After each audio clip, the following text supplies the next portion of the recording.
यहाँ से भाजपा प्रत्याशी ब्रजमोहन अग्रवाल आगे चल रहे हैं। देखिए, छत्तीसगढ़ की 11 सीटों की अब हम बात कर रहे हैं तो रायपुर से भाजपा प्रत्याशी हैं ब्रजमोहन अग्रवाल जो कि आगे हैं। दुर्ग सीट की बात की जाए तो दुर्ग से भाजपा प्रत्याशी विजय बघेल आगे चल रहे हैं। वहीं अगर राजनांदगांव से बात की जाए तो राजनांदगांव से जो है अभी हमने देखा था कुछ देर पहले भूपेश बघेल आगे चल रहे थे, लेकिन अब क्या अपडेट है हम जानेंगे। हमारे संवाददाता वहीं से रायपुर से हमारे साथ जुड़ गए हैं सारे अपडेट के साथ। बिलासपुर से भी आपको बता दें उससे पहले कि भाजपा प्रत्याशी आगे हैं, कांकेर से कांग्रेस प्रत्याशी आगे बने हुए हैं। अमित, अब क्या अपडेट है राजनांदगांव का अगर देखा जाए तो, क्योंकि अभी तक तो ये था कि भूपेश बघेल आगे चल रहे थे। देखिए बिल्कुल भूपेश बघेल शुरुआती दौर पर आगे चल रहे थे, लेकिन अभी संतोष पांडे जो है उनकी आगे चलने की बात यहाँ पर सामने आ रही है। दूसरी तरफ देखा जाए तो जो कांग्रेस के साफ तौर पर जाहिर है कि भूपेश बघेल एक ऐसा चेहरा है कि जो राजनांदगांव से और पूर्व मुख्यमंत्री भी रहे हैं, राजनांदगांव सीट से वो लोकसभा के प्रत्याशी हैं। और दूसरी तरफ अगर हम देखें तो कांकेर से कांग्रेस के जो प्रत्याशी हैं बीरेश ठाकुर, वो भी आगे चल रहे हैं। फिलहाल जो रुझान सामने आ रहे हैं, इसके अलावा जो अन्य क्षेत्रों की बात करें, बस्तर में भी कांग्रेस पीछे चल रही है। हालांकि कहा यह जाता है कि कवासी लखमा अजय प्रत्याशी है वहां पर और बेहतर तरीके से वहां पर काम कर रहे हैं। रायपुर की अगर हम बात कर ले तो यहाँ पर ब्रजमोहन अग्रवाल कद्दावर है, वो भी अजय प्रत्याशी हैं और लोकसभा चुनाव में बीजेपी ने इस बार उनको मैदान में उतारा था, वो भी यहाँ पर भी आगे चल रहे हैं। कुल मिलाकर अगर 2 सीटों को छोड़ दें तो छत्तीसगढ़ की 11 सीटों पर बीजेपी की जो बढ़त है वो यहाँ पर बढ़त देखने को मिल रही है। मैं आपको बता दूं कि 9 सीटें फिलहाल अब तक जो थी वो बीजेपी के पास थी और 2 सीटें कांग्रेस के पास थी। लेकिन अब इस लोकसभा चुनाव में ये तय हो जाएगा कि जिस तरीके से बीजेपी 11 की 11 सीटें और 400 पार के आंकड़े को पार करने की बात कह रही है, कितना दम है उस बात पे, क्योंकि जो प्रत्याशी हैं उन्होंने अपना पूरा जोर लगाया है। कांग्रेस के प्रत्याशी ऐसे थे जो पूर्व में मंत्री रहे हैं, मुख्यमंत्री रहे हैं। कांग्रेस ने भी अपनी पूरी ताकत छत्तीसगढ़ में झोंकी है और खास तौर पर भूपेश बघेल पर एक बड़ा दाव है राजनांदगांव से। भूपेश बघेल कितने अंतर से जीतते हैं या हारते हैं, ये सबसे बड़ा मसला जो है वो आने वाले वक्त में देखने को मिलेगा। लेकिन अभी कहना ये बहुत जल्दबाजी होगी कि कौन आगे और कौन पीछे चल रहा है, क्योंकि कांटे की टक्कर राजनांदगांव में देखने को मिल रही है। वैसे ही कांकेर में भी परिस्थिति जो है वो बीजेपी और कांग्रेस के बीच में कांटे की टक्कर देखने को मिल रही है। इसके अलावा अगर हम बात कर ले तो रायगढ़, रायपुर, बिलासपुर, इन सभी जगहों पर बीजेपी के जो प्रत्याशी हैं वो फिलहाल यहाँ पर आगे चल रहे हैं। लेकिन अगर छत्तीसगढ़ की मैं आपको बात बता दूं, राजधानी रायपुर के हम उस मतदान केंद्र मतगणना केंद्र में जो है वो हम पहुंचे हुए हैं और यहाँ पर सुरक्षा के तमाम जो पैमाने हैं वो तय कर लिए गए थे पहले से ही। और अभी लगातार मतदान की जो प्रक्रिया है वो शुरू हो चुकी है। सबसे पहले यहाँ पर ईवीएम की काउंटिंग अभी भी शुरू हो चुकी है। मैं आपको बता दूं कि 11 ऐसे जिले हैं, जिला मुख्यालय हैं, जहां पर पहले डाक मत पत्रों की गिनती शुरू हुई 8 बजे से, और उसके अलावा जो 22 जिले हैं वहां पर ईवीएम से गिनती शुरू कर दी गई है। राजधानी रायपुर में भी बताया जा रहा है कि अब ईवीएम से गिनती जो है वो यहाँ पर शुरू हो चुकी है। लेकिन मैं आपको बता दूं कि जिस तरीके से डाक मत पत्र, क्योंकि एक बड़ी संख्या है, लगभग 25,000 जो डाक मत पत्र है उनकी काउंटिंग यहाँ पर होनी है। और ऐसे में ये तय होगा डाक मत पत्रों से कि अगर डाक मत पत्रों में जो भी संख्या बढ़ती है या जो लीड बढ़ती है वो किस तरीके से बरकरार रहती है, क्योंकि सबसे महत्वपूर्ण इस बार माना जा रहा है कि डाक मत पत्र ही होंगे जो बीजेपी या कांग्रेस में जीत हार का सबसे बड़ा अंतर ये तय करेंगे। तो इस बार सभी की निगाहें इसी पर है। और इसके अलावा ईवीएम को लेकर हालांकि लगातार कांग्रेस इस पर सवाल खड़े कर रही थी, लेकिन जीत में जो 295 का आंकड़ा कांग्रेस पार करने की बात कर रही है वो भी ईवीएम के जरिए ही मुमकिन है। तो ऐसे में ईवीएम को लेकर जो लगातार सवाल और शिकायतें हुई है उन पर क्या कुछ रुख होगा ये भी देखना दिलचस्प होगा। फिलहाल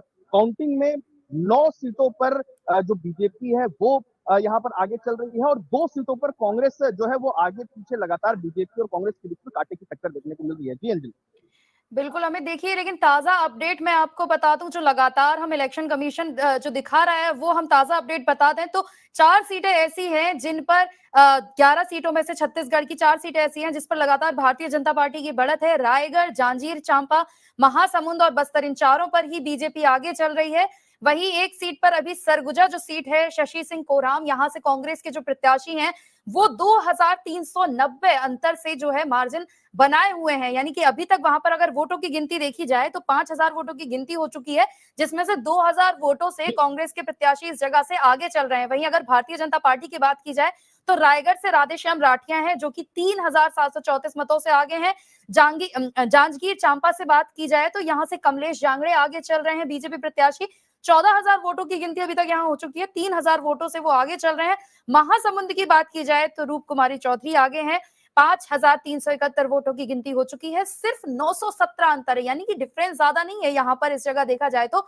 वहीं बस्तर की बात की जाए तो महेश कश्यप फिलहाल बढ़त बनाए हुए हैं, जबकि अगर बस्तर की बात की जाए तो यहां पर सिर्फ अभी 461 वोटों की गिनती हुई है, जिसमें से 234 वोटों से लगातार जो है बीजेपी के जो प्रत्याशी हैं वो बढ़त बनाए हुए हैं। तो ये देखिए ताजा अपडेट जो सामने आ रहे हैं छत्तीसगढ़ की 11 सीटों पर।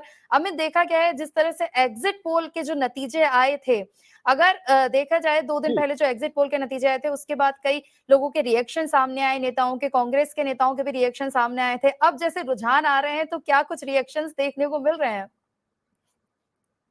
अब देखिए जाहिर सी बात है यहाँ पर असमंजस की स्थिति ये थी कि कांग्रेस एक तरफ कह रही है कि 295 का आंकड़ा वो पार करने जा रही है और दूसरी तरफ ईवीएम को लेकर लगातार सवाल उठ रहे हैं। ईवीएम को लेकर मैं आपको बता दूं कि कांग्रेस ने 2 शिकायतें भी पूर्व मुख्यमंत्री भूपेश बघेल ने भी एक शिकायत दर्ज करवाई है और देवेंद्र यादव ने भी एक शिकायत दर्ज करवाई है जो बिलासपुर के प्रत्याशी है और दोनों ने ईवीएम की जो सीरियल नंबर होते हैं उस पर गड़बड़ी का जो शिकायत है वो यहाँ पर दर्ज करवाया और उसके कोई देखिए जवाब अमित, ना आने की बात रुझान उन्होंने इतनी कही है। जल्दी बदल रहे हैं। सरगुजा से अभी हमने आपको बताया था कि कांग्रेस के जो प्रत्याशी हैं वो बढ़त बनाए हुए थे, और अब देखिए चिंतामणि महाराज जो यहाँ से हैं उन्होंने बढ़त बना ली है। हालांकि ज्यादा अंतर नहीं, 700 जो है 700 वोटों का अंतर है जिससे उन्होंने बढ़त बना ली है, लेकिन रुझान इतनी जल्दी बदल रहे हैं और अच्छा खासा कंपटीशन मुझे लग रहा है यहाँ पर देखने को मिल रहा है, क्योंकि अभी कुछ देर पहले ही कांग्रेस के प्रत्याशी यहाँ से आगे थे और अब बीजेपी प्रत्याशी है। वहीं राजनांदगांव से भी भूपेश बघेल ने बढ़त बना ली है, 1900 वोटों से भूपेश बघेल ने बढ़त बना ली है राजनांदगांव में।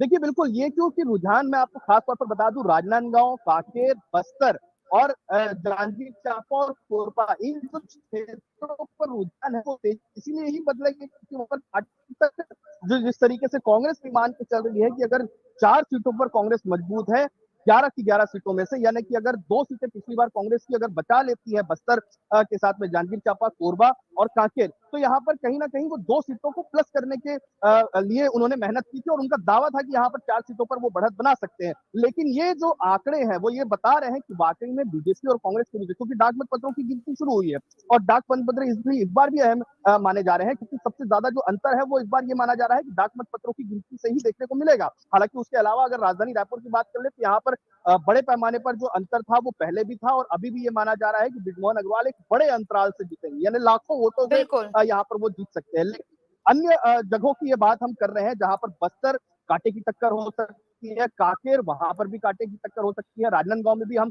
कमोबेश यही परिस्थिति देख रहे हैं, जांजगीर चांपा और कोरबा में भी इसी तरीके की स्थितियां हो सकती है। यानी कि जो आंकड़े हैं वो पल पल इसलिए भी बदल रहे हैं कि वहां के लोगों ने दोनों ही प्रत्याशियों को चुनने में अपनी भरपूर जो सहभागिता है वो निभाई है, लेकिन कितना बढ़ोतरी होगी और किस तरीके से करवट बदलेगा ये हालांकि कुछ देर बाद